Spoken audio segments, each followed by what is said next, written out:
यीशु के अद्भुत नाम में मैं आज आपको नमस्कार करता हूँ। मैं आशा करता हूँ कि आज आपका हृदय उत्साहित होने पाए और यही मैं आज आपसे बात करना चाहता हूँ। आज मैं आपसे प्रोत्साहन के विषय में बात करना चाहता हूँ। बहुत बार हम मसीह में अपने विश्वास को लोगों तक नहीं बांटते हैं और बहुत बार परमेश्वर जो चाहता है हम नहीं बन पाते क्योंकि हम प्रोत्साहित नहीं हैं, हम निराशा में हैं। हमें प्रोत्साहन की आवश्यकता है, हम में से हर एक को आवश्यकता है। मैं उन प्रारंभिक विश्वासियों के विषय में सोचता हूँ। यीशु जब स्वर्ग पे जाने वाला था उसके तुरंत पहले वो उनसे मिला। उसने उनसे कहा कि तुम जाओ। वो चाहता था कि वे लोग जाएं और जाकर पूरी दुनिया के देशों में प्रचार करें।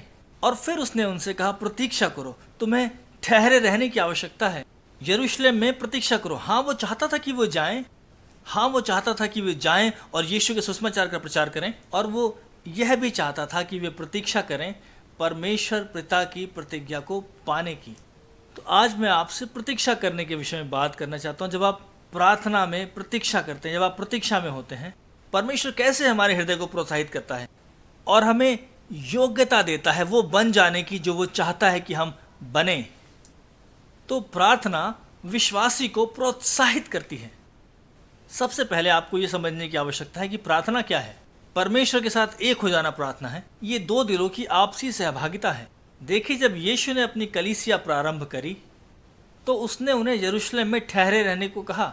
वो उनके साथ सहभागिता करना चाहता था। वो उनको एक बात सिखाना चाहता था जिसके ऊपर वे कलीसिया की स्थापना कर सकते थे, और यह उसके साथ घनिष्ठता है। तो प्रार्थना दो दिलों की आपसी सहभागिता है। यह परमेश्वर का हृदय और मनुष्य का हृदय है। जब परमेश्वर के साथ हमारी सहभागिता होती तब यह होता है तो हम उससे सहभागिता कर रहे होते हैं जिसका हृदय सिद्ध प्रेम है। और बाइबल कहती है कि सिद्ध प्रेम सारे भय को निकाल बाहर करता है। हम सब में कोई ना कोई भय है। हमें भय है कि लोग क्या हमारे विषय में सोचेंगे, हमें भय है लोग क्या कहेंगे और लोग क्या करेंगे, हमें भविष्य का भय है, मृत्यु का भय है। तमाम तरह के भय हमें डराते रहते हैं। पर देखें, परमेश्वर का सिद्ध प्रेम सब प्रकार के भय को निकालकर दूर करेगा। हम इसे प्रारंभिक विश्वासियों के जीवन में देखते हैं।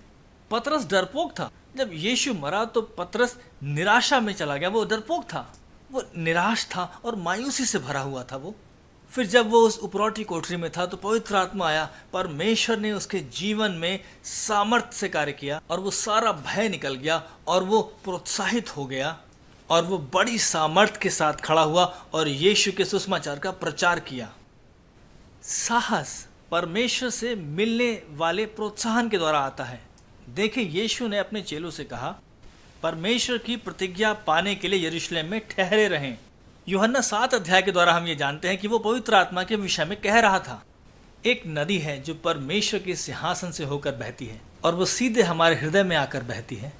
और वो नदी जो बहती है वो नदी परमेश्वर की आत्मा की नदी है और वो हमारे भीतर बहना चाहता है। और जब हम उसे ऐसा करने देते हैं तब क्या होता है, एक महान प्रोत्साहन हमारे अंदर आता है।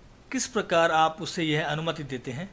आपको उसकी उपस्थिति में आने की आवश्यकता है। आपको उस नदी के पास जाने की आवश्यकता है। आपको उस नदी में से पीना, उस पानी में से जो बहता है, आपको उसकी उपस्थिति में आने की आवश्यकता है। और जब आप ऐसा करोगे तो वो आपको प्रोत्साहन देगा, वो आपको अनुग्रह देगा, वो आपको सामर्थ्य देगा कि आप वो बने जो वो चाहता है, आप वो करें जो वो आपसे कराना चाहता है। और मुझे कहने दे, आपके कल्पना से, आपके सपने से, आपकी सोच से भी बढ़कर वो ऐसा अवश्य करेगा अगर आप उसे करने दें। इसलिए प्रार्थना हमारे हृदयों को प्रोत्साहित करती है। परमेश्वर की उपस्थिति में समय बिताएं, उसके सिद्ध प्रेम में डूब जाएं और उसे आपके हृदय को प्रोत्साहित करने का अवसर दें।